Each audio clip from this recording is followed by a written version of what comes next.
Tudo bom? Estamos de volta e nesse vídeo a gente vai falar sobre uma autora contemporânea.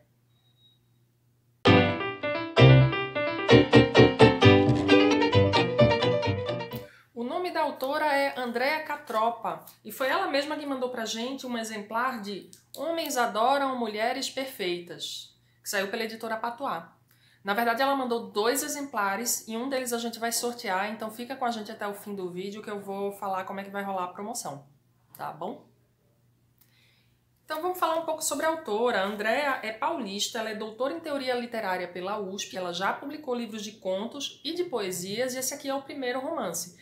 Tem outra coisa que eu acho sempre interessante ressaltar quando eu vejo é que essa obra aqui ela foi contemplada no edital de publicações de livros da Prefeitura de São Paulo, ou seja, é um livro publicado com lei de incentivo à cultura, o que eu acho muito legal. O governo do estado de São Paulo também tem edital de publicação de livro, isso é super importante, principalmente para autores estreantes que ainda estão cavando seu espaço no mercado literário. Então a gente recebe esse livro aqui da Andréa não só como esforço pessoal dela e da editora, mas também como um esforço do poder público, no caso a Prefeitura de São Paulo, de manutenção de uma política pública voltada para a cultura, que é super importante.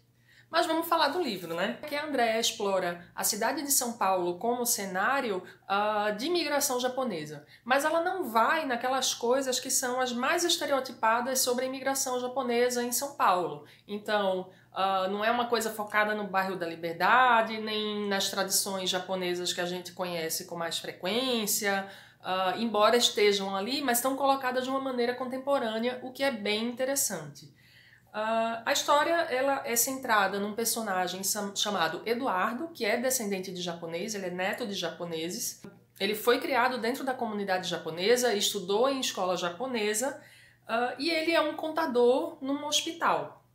Ele é um cara que não gosta de se relacionar socialmente, né? Quem nunca, né? Um cara que é super tímido e que ele meio que se fecha naquele trabalho dele que é de certa forma repetitivo, metódico, isolado, para não ter que conversar com outras pessoas, para não ter que se relacionar com outras pessoas. Ele é casado com Marina, que é uma personagem jovem, uma mulher belíssima, mas ela tem um problema. Ela tem alguma questão de saúde, que a gente não sabe exatamente o que é, mas ela é um vegetal. E o Eduardo tem que cuidar dela o tempo inteiro, tem que vestir, alimentar, traz do quarto para a sala, leva da sala para o quarto, leva para passar ela numa cadeira de rodas, ou seja, uma pessoa completamente dependente. Então o Eduardo vive nesse mundo dele, nessa bolha dele, com essa mulher que depende dele completamente, mas que ele considera perfeita, daí também um pouco o título do livro. E isso é perturbado quando ele demonstra um certo interesse por uma colega de trabalho, que é uma enfermeira, um pouco mais atirada, digamos assim, e que aí rola um flerte, eles acabam tendo ali um começo de uma história que joga o Eduardo numa espiral assim de não conseguir saber o que fazer com aquela interação social nesse contexto dele. Ou seja, a Ângela, quando entra em cena, ela abala esse estado de letargia em que ele vive, que ao longo do romance a gente vai aprendendo que não é só uma característica aí específica do Eduardo. E aí é que vai entrar a referência à cultura e à sociedade japonesas e sua influência em São Paulo dessa forma mais contemporânea. O Eduardo, ao que parece, ele sofre de uma síndrome chamada Taijin Kyofusho.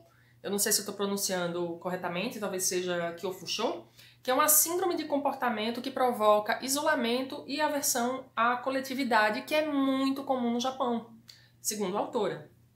Ele, na prática, quer ser invisível.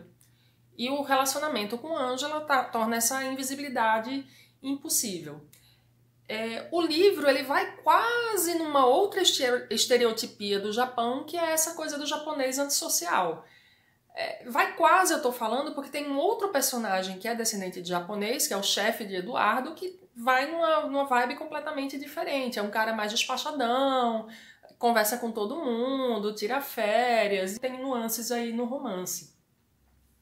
Também faz parte dessa influência da cultura japonesa em São Paulo, cenas que se passam no izakaya, que é um restaurante japonês, mas não o que a gente convencionou chamar de restaurante japonês do Brasil, que é o de peixe cru, sushi, sashimi e tal.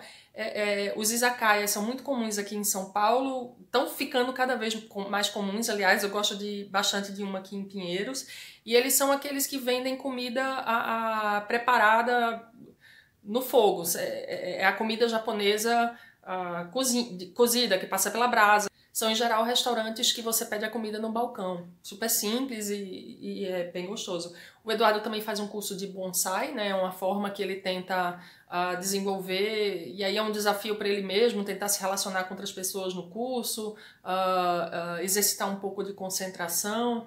Então essas são as referências à cultura japonesa que estão colocadas, além de algo que é a chave do romance, e aí eu não vou fazer spoiler, vocês vão ter que ler para descobrir o que é. Mas o que é principalmente interessante no livro é o relacionamento do Eduardo com essa mulher que está em estado vegetativo e com quem ele tenta manter um casamento normal, digamos assim. O livro tem outra coisa interessante, ele é metade narrado em terceira pessoa, ou seja, a gente tem um narrador que conta como é a vida de Eduardo, e de metade para frente ele próprio fala, ele próprio narra o que está acontecendo. E essa mudança se dá num contínuo de tempo, ou seja, é como se a história continuasse normalmente, só muda o ponto de vista, mas aí a gente tem acesso a um pouco mais do que ele pensa, do que ele sente.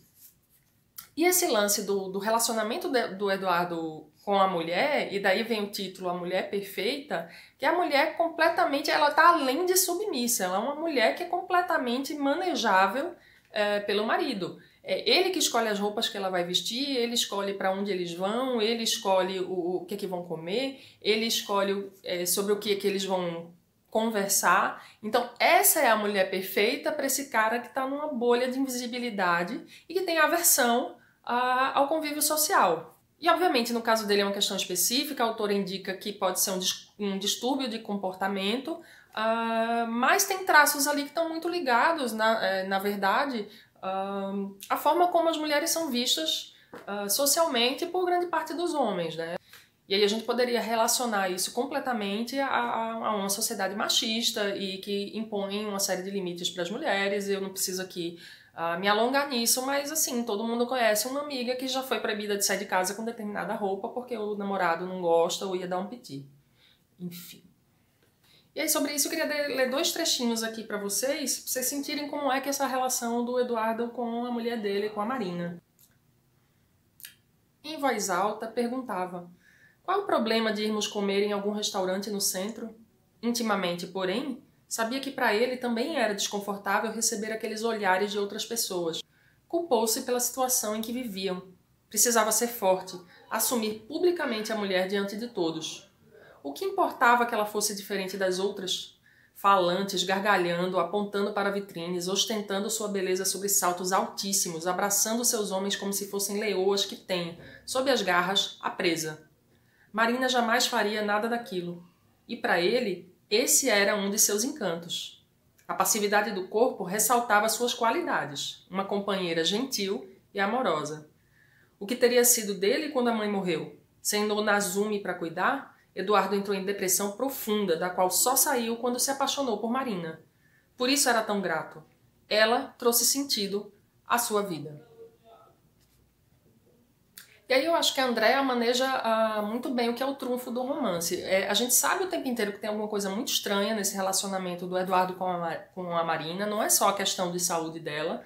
Você até intui o que pode ser, né? Eu cheguei perto várias vezes de descobrir o que é o final, digamos assim, mas ela ao mesmo tempo vai te tirando, e principalmente quando a narrativa está nas mãos dele, né? Quando é a voz do Eduardo falando, a gente chega perto da solução e ao mesmo tempo é obrigado a voltar atrás por alguma pista ali em falso que ela joga. Outra coisa bem legal sobre o livro é que ele experimenta com formato cruzado com a internet. Você chega no final e a autora te dá uma URL e uma senha, onde você vai ter acesso a cenas extras do livro, que é bem legal, eu acho que como exercício até de experimentação de formato e de linguagens.